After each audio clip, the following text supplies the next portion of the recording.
নমস্কার, আলোর দিশা চ্যানেলে আপনাদের প্রত্যেককে স্বাগত। ওম নমো ব্রহ্মণ্যদেবায় গো ব্রহ্মণহিতায় চ জগদ্ধিতায় কৃষ্ণায় গোবিন্দায় নমো নমঃ। ওম ক্লিং কৃষ্ণায় গোপীজনবল্লভায় স্বাহা। আপনারা জানেন কালকে হচ্ছে বৈশাখী পূর্ণিমা। বৈশাখী পূর্ণিমার দিন অবশ্যই 5টা ঘিয়ের প্রদীপ, তার মধ্যে একটুখানি করে কেশর দিয়ে, নিচে একটুখানি অখণ্ডিত আতপ চাল দিয়ে, একটা করে গোলাপ ফুলের পাপড়ি প্রত্যেকটা প্রদীপের মধ্যে দিয়ে ভগবান বিষ্ণুর সামনে অর্পণ করুন। তার সঙ্গে অবশ্যই তুলসী পাতা ভগবান বিষ্ণুকে অর্পণ করতে ভুলবেন না। কালকে আমি বহু মানুষের চন্দ্র রাহুর যাদের গ্রহণ দোষ আছে, বা চন্দ্রের ক্ষেমদ্রম দোষে যারা দুষ্ট, বা চন্দ্র কারুর অশুভ নক্ষত্রে বসে আছে, শত্রু নক্ষত্রে, তাদের কিন্তু আমি বিশেষভাবে প্রতিকার প্রতিবিধান করব তন্ত্রোক্ত মতে।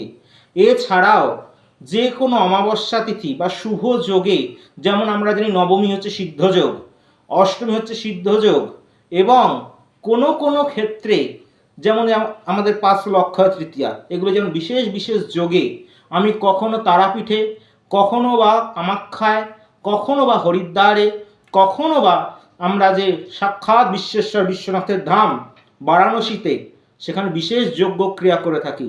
আমার সঙ্গে বহু মানুষ যান, কারণ তারা গ্রহ যন্ত্রণা থেকে মুক্তি পেতে চান। এই গ্রহ যন্ত্রণা থেকে মুক্তি দিতে পারে কিন্তু এই যজ্ঞ। এই যজ্ঞে যদি আপনারা আহুতি দেন, এই আহুতি দিয়ে বহু মানুষ আমাকে কিছুদিন পর জানান তারা কিন্তু সেই সমস্যা থেকে মুক্তি পেয়ে গেছেন। সেই সমস্যা থেকে মুক্তি পাওয়ার একমাত্র উপায় হচ্ছে কিন্তু এই গ্রহ সংস্কার। গ্রহ সংস্কার যদি সঠিকভাবে করা যায়, তার জীবনে 100% ফল হবে। আমি শ্রী অরিজিৎ আপনাদের গ্যারেন্টি দিয়ে বলতে পারি। অবশ্যই যদি আপনাদের এরকম সমস্যা থাকে, আপনারা অবশ্যই যোগাযোগ করুন এবং নিজেদের সমস্যার সমাধান নিজেরাই করে নিন। নমস্কার।